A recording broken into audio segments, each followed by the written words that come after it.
A nation without a leader. Chaos after the revolution. But before we start to get into the video, please support us by like, share, and subscribe to this channel so that we can provide new insights and knowledge about world history. Thank you. When the smoke cleared from the American Revolutionary War, the newborn United States found itself victorious, yet fragile. Freed from the grip of British monarchy, the 13 colonies were no longer just rebellious territories, they were now an independent nation. However, one monumental question loomed large. Who would lead this new nation, and how would it be governed?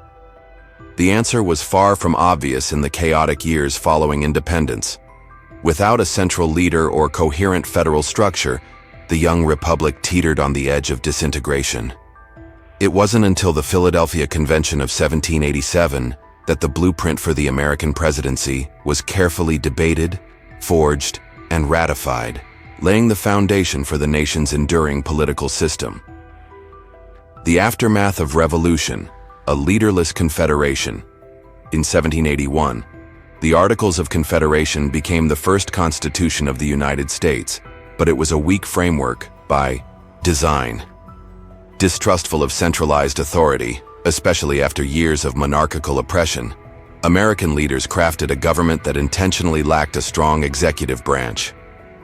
Power was decentralized among the states, and the National Congress had limited abilities to enforce laws, raise taxes, or regulate commerce.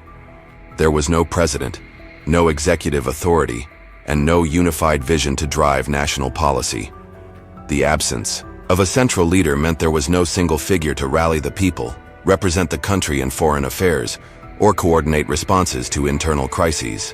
As a result, the post-war years were marred by economic turmoil, political instability, and social unrest. Shays' Rebellion, a symbol of national disorder.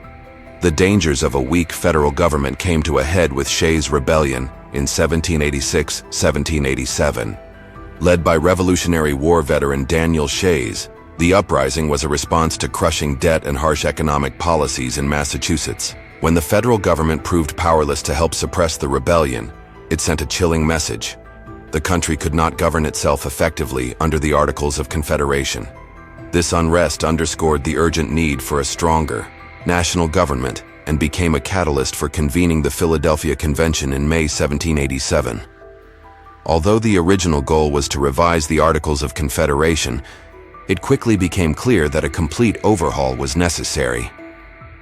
The Philadelphia Convention, forging a new framework.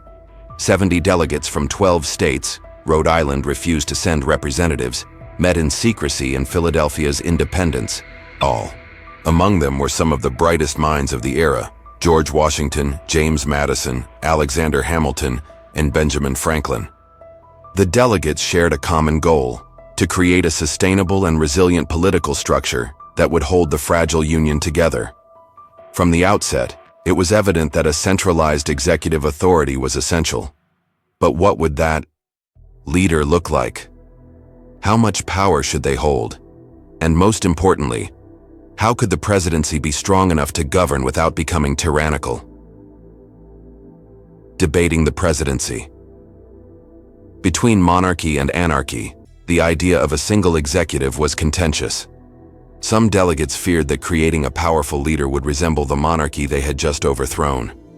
Others argued that without such a leader, the country would descend into chaos. James Madison, known as the father of the Constitution, envisioned a system of checks and balances that would prevent any branch of government from becoming too powerful. The presidency, he argued, needed to be independent from the legislature, but still accountable to the people. Debates raged over the length of the president's term, the method of election, the scope of authority, and the possibility of re-election. Should the president be chosen by Congress, the states, or directly by the people? Would a single executive be safer than a council of leaders?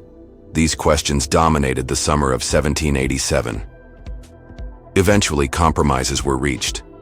The result was a unitary executive, a single president, elected indirectly through an electoral college, serving a 4-year term with the possibility of re-election.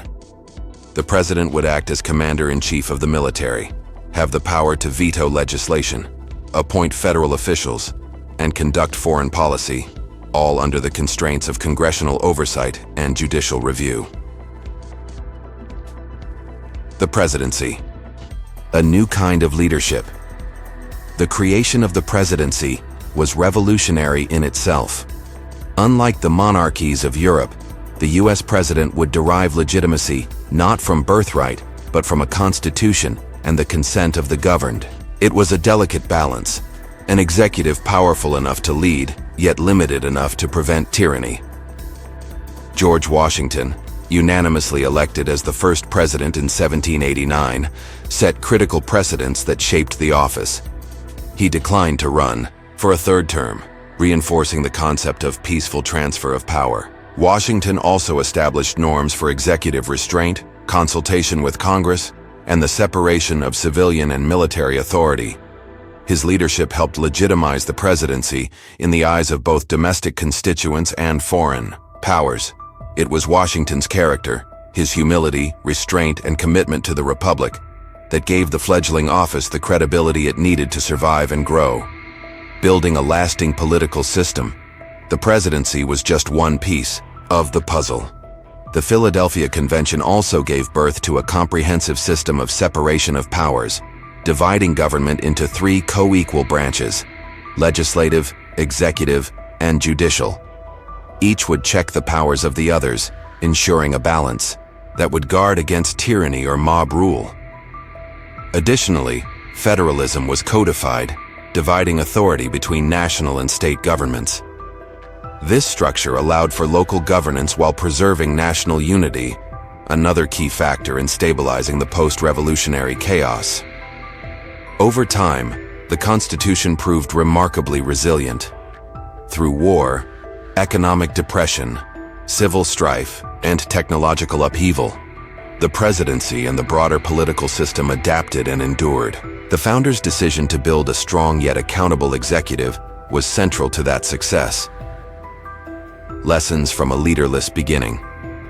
The years between 1781 and 1787 offer a stark reminder of the dangers of a government without leadership.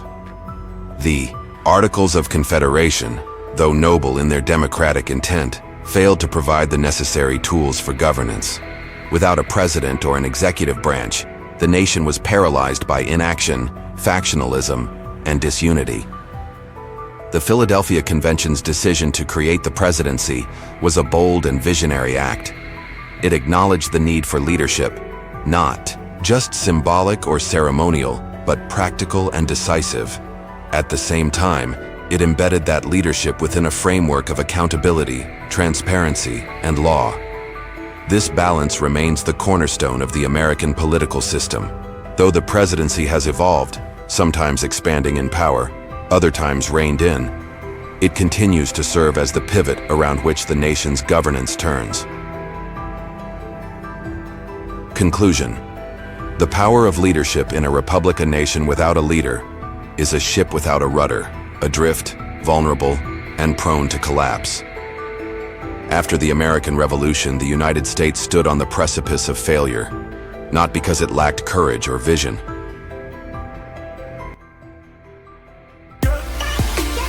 Thanks for watching.